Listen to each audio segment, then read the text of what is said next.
Skilled nursing bag technique. The nursing bag technique carries out principles of medical asepsis when providing patient care in the home setting. This procedure aids in prevention of cross-contamination, provides a clean area inside the bag for needed supplies and equipment, ensures a well-stocked bag that helps the nurse accomplish visit plans, and prevents damage or loss to contents and the bag itself. Required supplies. Clean area.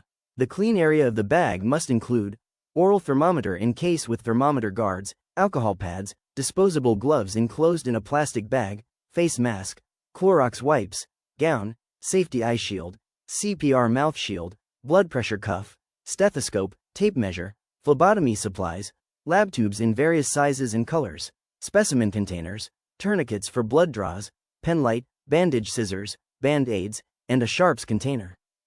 Outer pocket supplies. The outer pocket should contain soap bottle, paper towels, and waterless antiseptic hand solution. Bag handling protocols. The registered nurse must keep the bag closed when not in use and always within sight during a visit. Never place the bag on the floor. While in the car between visits, keep the bag on a clean surface on the back seat with the trunk divided into clean and dirty areas. When leaving the bag in the car for meetings or lunch, provide protection for the bag. The nurse remains responsible for the safety of the bag and its contents. Infection control practices. Wash hands before and after touching the patient. Clean all equipment before and after each patient encounter.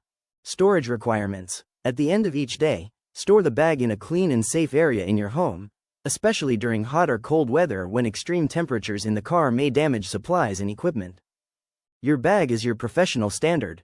Your nursing bag represents your commitment to infection control and patient safety in every home you enter.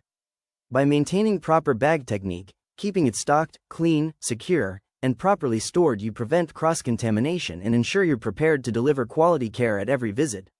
Make bag technique a non-negotiable part of your daily practice.